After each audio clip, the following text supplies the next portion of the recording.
Jane Eyre by Charlotte Brontë. Chapter 2.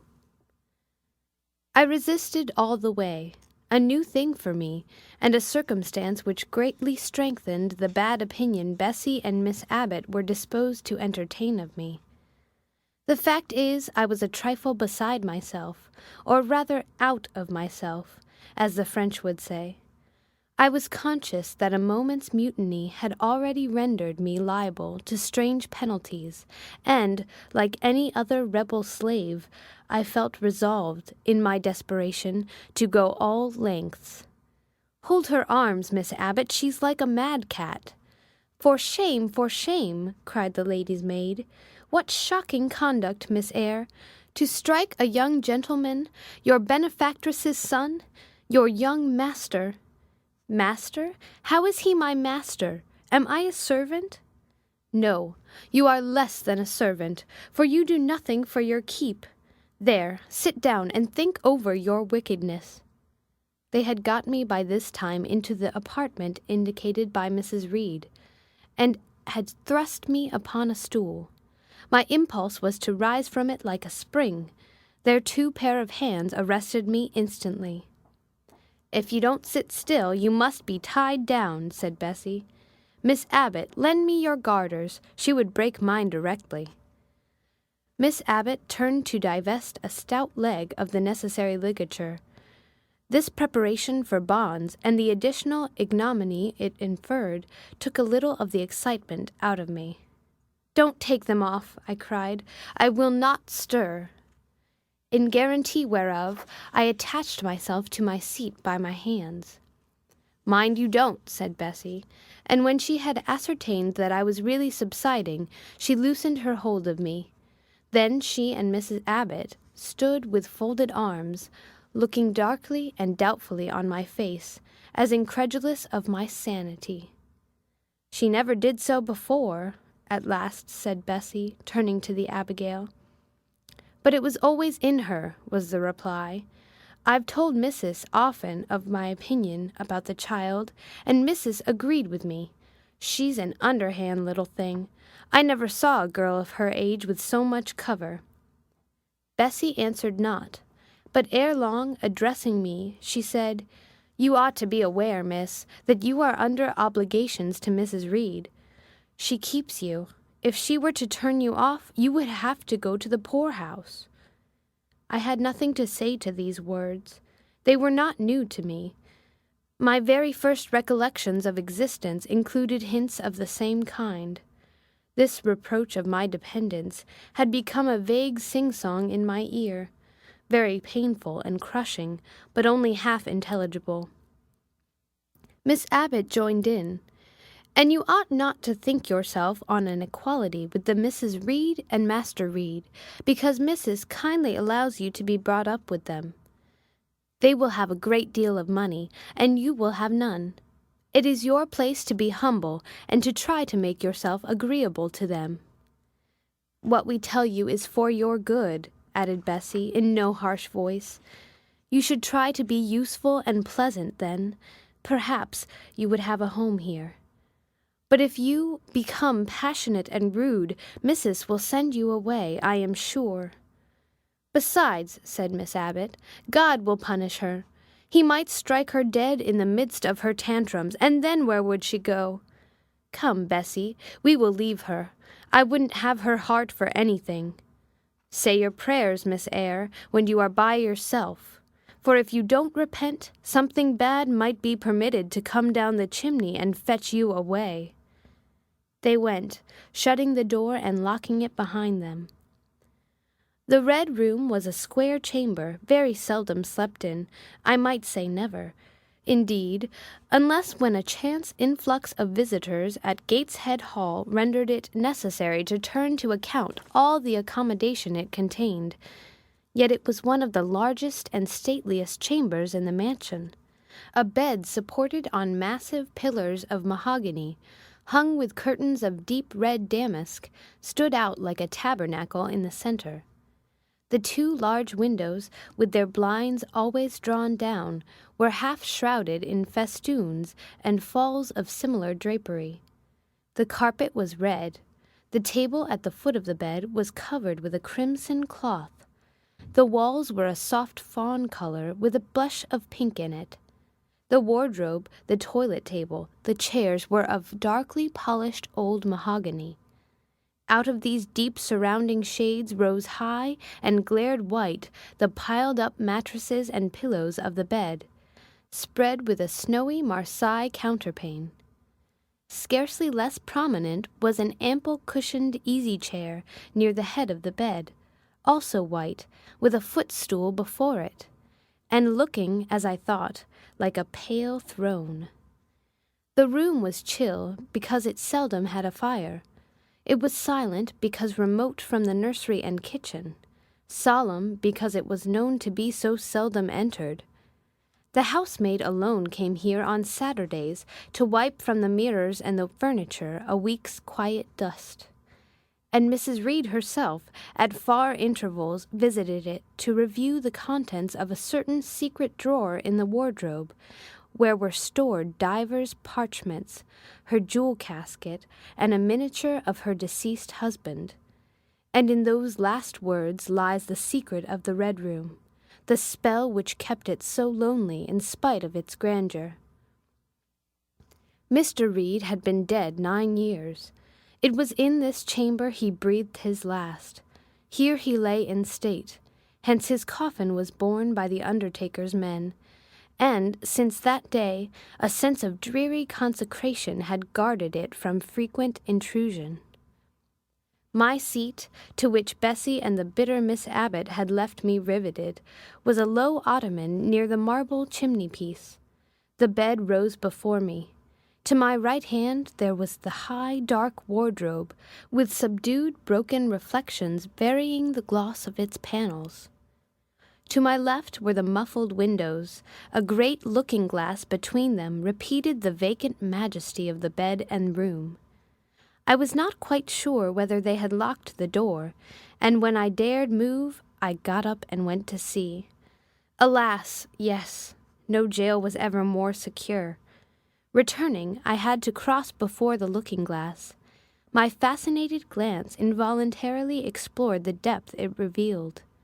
All looked colder and darker in that visionary hollow than in reality, and the strange little figure there gazing at me, with a white face and arms specking the gloom, and glittering eyes of fear moving where all else was still, had the effect of a real spirit. I thought it like one of the tiny phantoms, half fairy, half imp, Bessie's evening stories represented as coming out of lone, ferny dells in moors and appearing before the eyes of belated travelers. I returned to my stool. Superstition was with me at that moment, but it was not yet her hour for complete victory. My blood was still warm. The mood of the revolted slave was still bracing me with its bitter vigor. I had to stem a rapid rush of retrospective thought before I quailed to the dismal present. All John Reed's violent tyrannies, all his sister's proud indifference, all his mother's aversion, all the servants' partiality, turned up in my disturbed mind like a dark deposit in a turbid well. Why was I always suffering, always browbeaten, always accused, forever condemned? Why could I never please? Why was it useless to try to win anyone's favor? Eliza, who was headstrong and selfish, was respected. Georgiana, who had a spoiled temper, a very acrid spite, a captious and insolent carriage, was universally indulged. Her beauty, her pink cheeks and golden curls seemed to give delight to all who looked at her, and to purchase indemnity for every fault. John no one thwarted, much less punished, though he twisted the necks of the pigeons, killed the little pea-chicks, set the dogs at the sheep, stripped the hothouse vines of their fruit, and broke the buds off the choicest plants in the conservatory. He called his mother old girl, too. Sometimes reviled her for her dark skin, similar to his own, bluntly disregarded her wishes, not unfrequently tore and spoiled her silk attire, and he was still her own darling. I dared commit no fault.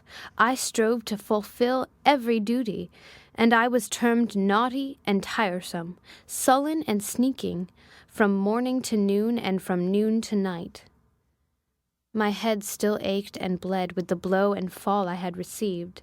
No one had reproved John for wantonly striking me, and because I had turned against him to avert farther irrational violence, I was loaded with general opprobrium. "Unjust, unjust," said my reason, forced by the agonizing stimulus into precocious though transitory power, and resolve, equally wrought up, instigated some strange expedient to achieve escape from insupportable oppression, as running away, or, if that could not be effected, never eating or drinking more, and letting myself die. What a consternation of soul was mine that dreary afternoon! How all my brain was in tumult, and all my heart in insurrection! Yet in what darkness, what dense ignorance was the mental battle fought! I could not answer the ceaseless inward question, why I thus suffered. Now, at the distance of, I will not say how many years, I see it clearly. I was a discord in Gateshead Hall. I was like nobody there. I had nothing in harmony with Mrs. Reed or her children, or her chosen vassalage. If they did not love me, in fact, as little did I love them.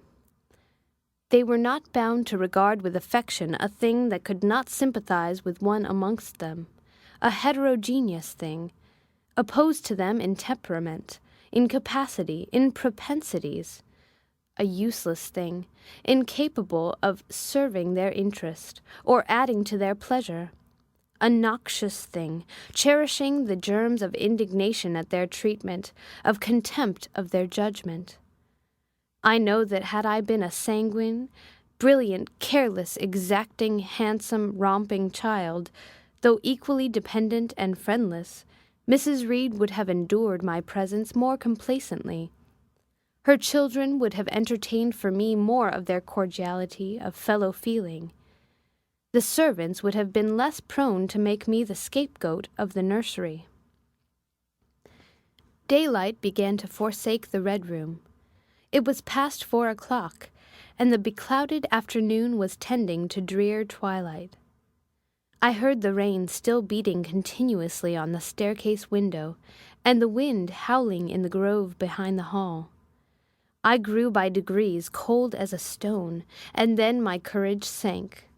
My habitual mood of humiliation, self-doubt, forlorn depression fell damp on the embers of my decaying ire. All said I was wicked, and perhaps I might be so. What thought had I been but just conceiving of starving myself to death? That certainly was a crime, and was I fit to die? Or was the vault under the chancel of Gateshead Church an inviting bourne? In such vault I had been told did Mr. Reed lie buried, and led by this thought to recall his idea, I dwelt on it with gathering dread. I could not remember him, but I knew that he was my own uncle, my mother's brother, that he had taken me when a parentless infant to his house, and that in his last moments he had required a promise of Mrs. Reed that she would rear and maintain me as one of her own children. Mrs. Reed probably considered she had kept this promise, and so she had, I dare say, as well as her nature would permit her. But how could she really like an interloper not of her race, and unconnected with her, after her husband's death, by any tie? It must have been most irksome to find herself bound by a hard-wrung pledge to stand in the stead of a parent to a strange child she could not love, and to see an uncongenial alien permanently intruded on her own family group. A singular notion dawned upon me. I doubted not, never doubted, that if Mr. Reed had been alive he would have treated me kindly. And now, as I sat looking at the white bed and overshadowed walls, occasionally also turning a fascinated eye towards the dimly gleaming mirror, I began to recall what I had heard of dead men, troubled in their graves by the violation of their last wishes, revisiting the earth to punish the perjured and avenge the oppressed. And I thought Mr. Reed's spirit, harassed by the wrongs of his sister's child, might quit its abode, whether in the church vault or in the unknown world of the departed, and rise before me in this chamber. I wiped my tears and hushed my sobs, fearful lest any sign of violent grief might waken a preternatural voice to comfort me, or elicit from the gloom some haloed face, bending over me with strange pity. This idea, consolatory in theory, I felt would be terrible if realized. With all my might I endeavored to stifle it. I endeavored to be firm. Shaking my hair from my eyes, I lifted my head and tried to look boldly round the dark room. At this moment a light gleamed on the wall. Was it, I asked myself, a ray from the moon penetrating some aperture in the blind? No, moonlight was still, and this stirred. While I gazed, it glided up to the ceiling and quivered over my head. I can now conjecture readily that this streak of light was, in all likelihood, a gleam from a lantern carried by someone across the lawn. But then, prepared as my mind was for horror, shaken as my nerves were by agitation, I thought the swift darting beam was a herald of some coming vision from another world. My heart beat thick, my head grew hot. A sound filled my ears, which I deemed the rushing of wings. Something seemed near me. I was oppressed, suffocated. Endurance broke down. I rushed to the door and shook the lock in desperate effort. Steps came running along the outer passage. The key turned. Bessie and Abbott entered. "Miss Eyre, are you ill?" said Bessie. "What a dreadful noise! It went quite through me," exclaimed Abbott. "Take me out! Let me go into the nursery," was my cry. "What for? Are you hurt? Have you seen something?" again demanded Bessie. "Oh, I saw a light, and I thought a ghost would come." I had now got hold of Bessie's hand, and she did not snatch it from me. "She has screamed out on purpose," declared Abbott in some disgust. "And what a scream! If she had been in great pain, one would have excused it, but she only wanted to bring us all here. I know her naughty tricks." "What is all this?" demanded another voice peremptorily. And Mrs. Reed came along the corridor, her cap flying wide, her gown rustling stormily. "Abbott and Bessie, I believe I gave orders that Jane Eyre should be left in the Red Room till I came to her myself." "Miss Jane screamed so loud, ma'am," pleaded Bessie. "Let her go," was the only answer. "Loose Bessie's hand, child. You cannot succeed in getting out by these means, be assured. I abhor artifice, particularly in children. It is my duty to show you that tricks will not answer. You will now stay here an hour longer, and it is only on condition of perfect submission and stillness that I shall liberate you then." "Oh, aunt, have pity! Forgive me! I cannot endure it. Let me be punished some other way. I shall be killed if—" "Silence! This violence is all most repulsive." And so, no doubt, she felt it. I was a precocious actress in her eyes. She sincerely looked on me as a compound of virulent passions, mean spirit, and dangerous duplicity. Bessie and Abbott having retreated, Mrs. Reed, impatient of my now frantic anguish and wild sobs, abruptly thrust me back and locked me in, without farther parley. I heard her sweeping away, and soon after she was gone, I suppose I had a species of fit. Unconsciousness closed the scene. End of chapter.